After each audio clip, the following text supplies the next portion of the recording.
Hey, in this video, I'm going to show you how I set up Photoshop. I know, I said that this series is going to be as software agnostic as possible, and here I am talking about how to set up Photoshop. I know, I'm also conflicted about this.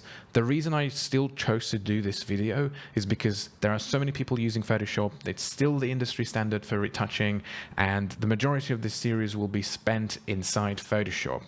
Not to mention, there are so many settings in Photoshop, and there are so many things that you can still set up to get it just right, that I thought that this would be a good video for the beginning of this series. So, I'm just going to get into it.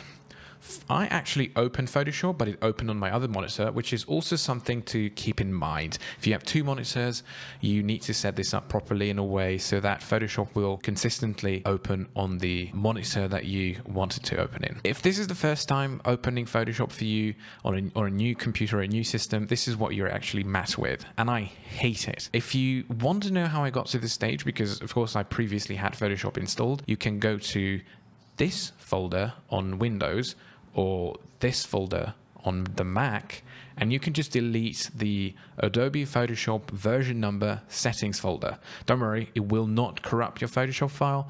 It will just recreate a new one once you open Photoshop again. This is actually a good trick if there is something wrong with Photoshop. Deleting the settings can actually sometimes help you out. Okay, so to the settings. The first thing that we are going to do is actually, I'm going to go into Edit and go into Preferences and General. This is the general settings. This is where we are starting, okay? So in General Settings, now the first three, I don't really particularly care about, but sometimes I like just to change this to bilinear, the image interpolation, because that's what I like by standard. Everything else in the options is what we are going to change. I don't want this to show the home screen. This is the home screen that you can see behind the settings. I don't like it. It's just too much. It also looks like something that has like ads running on it. I know you can hide the suggestions, but still, I want the legacy new document interface. Maybe because I'm used to the old system, but I feel like that's much more concise and faster. The next thing that I also want to click here is use legacy free transform. This is more of a personal preference. I like the legacy free transform. It basically just influences whenever you're transforming a layer, how it transforms using your different control keys. So for example, if you hold down shift, what does that do to the transformation? I think everything else seems to be okay. So let's move on to the next section, which is interface. I don't usually change anything here unless I'm asked, because I'm giving like some sort of a presentation. I need to make the font size a bit bigger so that the audience can see. In workspace, this is also not something that I usually touch. However, in tools, so there are a couple of things that I like turning off. I like turning off the show rich tooltips, sometimes even the actual tooltips themselves. And I don't actually need gestures. I don't use gestures inside Photoshop. I just work with the tools that I have. Use shift key for tool switch. That's very useful. We are going to take a look at that later. Overscroll is fine. Enable flick panning. I actually like that. That's basically simulating when you're on your phone and you start like flicking through like a website or Twitter or anything, and it just keeps scrolling. That's flick panning. Now, double click layer mask launches select and mask workspace. That's not something I like, and I will explain later why. It brings up a panel that I don't really want to deal with. I want to get to that panel when I want to get to that panel. I don't want it before, because I like double clicking on the layer mask, bringing up the properties panel. This is fine. Arrow keys can rotate. That's also fine. And this is the bane of my existence. I always turn off spring loaded tools. This is kind of a new feature inside Photoshop. It basically, what it does is that you select a tool and then you select another tool where you are holding that shortcut to that key. You can use that tool, and once you let go, it just snaps back. So that's why it's spring loaded. However, the problem is we do retouching. Now, retouching has to do with big files. So as you start actually building up your layers and creating this nice post-production over your image, your file size is going to get bigger and Photoshop will get slower, no matter how good your computer is. And once Photoshop gets slower, it will start lagging, and essentially what will happen is the spring-loaded tools will start lagging as well, and it will and it's just going to like snap back when you don't want it to snap back. It won't snap back when you actually want the tool to snap back. So that's That's a whole mess. You don't want to. I don't want to go back. This is not something I want to use. So just turn it off. It's not even a personal preference, I would say. History and content credentials. You don't really need to change anything here unless you want to log your history. So if you're building something and you want to remember how you build that, you can actually turn this on and that will just save it out as a text file or something. But this, you can just leave it as is. File handling. Now this is also something that's important and it could come down to personal preference, but here's what I like doing. So I like to enable legacy save as. The reason I like doing that is because quite recently they changed save as well. If you look at any other software, save as is just a different way to save files, right? You just save sort of a copy. Save. I don't really know how to explain it. I'm sure that everyone knows what it is, but they changed it and it doesn't work the way it used to and the way it works in any other software anymore. So I just go back to legacy to work the way I want. And I also don't need this to append a copy. I could just hit OK. It's just like notifying me what I'm doing. I don't want that copy. I don't use that ever. So just don't put it there. Everything else I just leave as is. It's also fine. Once you know what you're doing, you can come back and just do something here. Export. This is personal preference, whether you like to use legacy export as. I've got used to the new one, or you can change the default file here. This is all personal preference, as I said. Inside performance, people ask questions the most about this part. However, what I can say is Photoshop nowadays is quite good about recognizing your system. I think usually the defaults are quite fine. What you have to make sure at the memory usage is that don't really use more than 70 or 80% of your memory, because you need that for your operating system and other things on your computer, and you don't want to just slow the whole computer down just with Photoshop. You still want to be able to do other things, right? So 70 or 80, depending on your available RAM, is all good. I have about like 64 gigabytes of RAM, so I'm just using the default 70%. That's all fine. The history and cache is something that you can also use the optimization buttons for. Either you use the huge pixel dimensions or you use a default /photos. That just changes essentially the cache level there. You can see from 4 to 6. I haven't really noticed the difference. Use whatever you like. Just don't use web, because that's not going to be enough for us. So photos are huge pixel dimensions. Image processing. Now this is about the new things that have been put into Photoshop. I don't care how it is set up. It can just be whatever. Scratch disk. Now this is important. Scratch disk is basically temporary memory for your application. So you open up a file, you open up maybe a big file, right? You don't want to store all of that in your memory. You want to create a temporary file on your hard drive or on your SSD, and this is where you can actually designate which of your inner disks of yours you want to use as a scratch disk. Now I usually just use one that's fast, so that's an SSD. So for example, I can use B for myself, and something that has enough free space. So here at E drive I only have 32 gigabytes. That's not something I will use for a scratch disk, because as images get really big, they can actually the temporary files can actually get bigger than 32 gigabytes, which is sometimes ridiculous, but just keep that in mind. This can be also a reason if you don't have enough scratch disk space for Photoshop being slow. So just check that out occasionally if you're okay and good to go. Now moving on to cursors, this is something that I love changing. The painting cursors are fine. That's okay. I like it on normal. But the other cursors I always change, because on precise it's more, well, they're more precise. You have just a crosshair. You don't have to deal with this icon, like which part of the icon you actually have to aim for. Just switch it to precise and it will be all fine. Transparency and gamma, don't change anything unless you want to. Units and rulers, the only thing I want to do here is I like changing the type to pixels. Now that doesn't really have a lot to do with retouching, but whenever I type something, I want to create any sort of text, I like dealing with pixels inside Photoshop for some reason. That's what I'm used to. Everything else can be default. Just make sure that you're dealing with pixels per inch, because that's what we want to deal with. Guides, grids, and slices. You will know when to update this whenever you're dealing with this. This is fine on default. Plugins are also fine on default unless you're developing or something. It's all fine. Type, whatever, that's okay. 3D, it will actually not be in Photoshop anymore soon probably. So whatever. Technology previews. I leave it mostly on default, but nowadays I usually turn on the enable content aware tracing tool. That just helps with some of the content aware stuff I use, and that helps with the tracing of that. Everything else is more of a, if you have like an old GPU or if you have to deactivate the canvas because something is not working correctly. So these are for troubleshooting, essentially. Product improvement. I don't like participating in these things because I don't want them to bog down the system, whatever. Let's just leave it the way it is. So hit OK.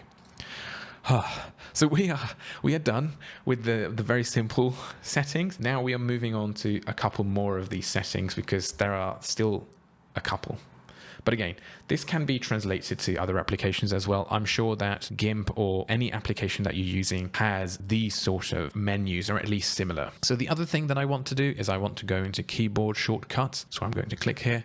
And this could be a personal preference, but let me argue for this, okay? Because what I'm talking about is use legacy undo shortcuts. I always click that. I'm going to hit OK because it just reminds me that I need to restart Photoshop, which we're going to do in a moment. It is amazing and I love using it, and I hate that they actually changed it. It's just the legacy undo shortcuts, not the legacy channel shortcuts. That's not something I use, so just that. Let's just hit OK. We set up everything I wanted from the menus that we could, so let's restart Photoshop.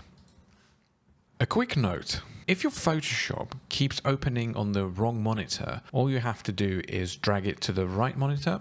Just make sure that it doesn't cover the entire monitor. There is nothing that's like hanging off the monitor or anything like that. And then close Photoshop. So the next time you open it, it should open on the right monitor, and then you can maximize it. And from then on, if you close it and reopen it, it should be opening on the right monitor. So this is hideous. So there are a couple of things that I want to change here. A fair bit of things.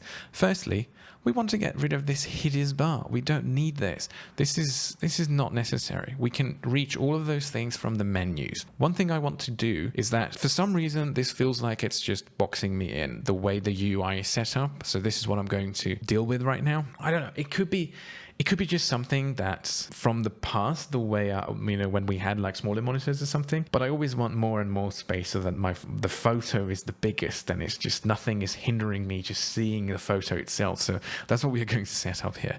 I'm going to detach the toolbar. There are these that you can grab and detach, and then I'm going to snap it to the left side. Not too much, because then it's just going to snap it back, but that's not. I want this to float over the whole thing. So just somewhere here. This is completely fine for me.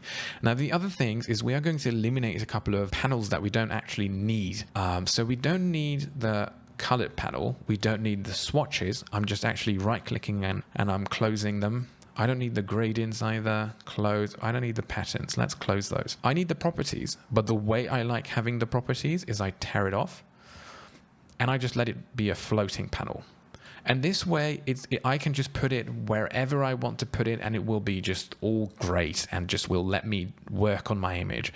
If I need the properties panel to be up somewhere, I can close the libraries as well. I don't need the libraries. I don't need the adjustments. I have other ways reaching those, so close those as well. We are left with layers, channels, and paths on the right side, and I'm going to tear the whole thing off.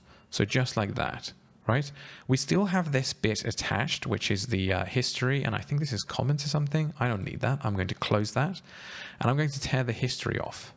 So now we are left with an individual layers, channels, and paths. So they're all together, the three of them, which is something I like. I'm going to make them bigger, and I'm going to put them on the right down here, and going to make sure that the layers are quite have some height to them, right? So this is the layers, and then we have channels, which apparently we have to do like individually, and then paths as well. It will work itself out. It's all good.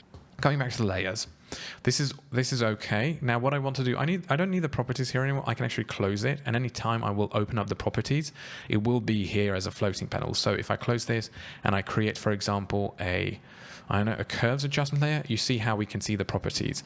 And now it's like floating around. So if I want to push this on any of the sides, I can. And if I don't need this, I can just close it. Anytime I double click, it will come back up. This is actually what we set up. So if I double click on the masks, it actually asks me for some reason, but I set it up already. But I want to view the properties, right?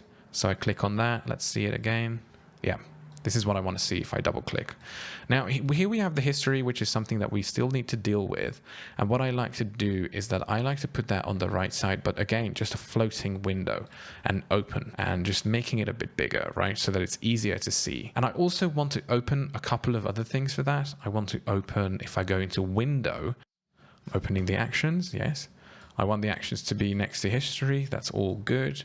And I also want to change the actions to button mode. I actually have, under one of my other YouTube videos where I dealt with how I actually set my projects up, a action for setting up the documents. So if you want to download that, just go ahead and then you can import that to your actions panel. But continuing, so this is one panel. These are all together. This is all fine. This is how I like to work with them. Now, a couple of other things that I sometimes like opening up is the important info panel, which for some reason is stuck to the layers.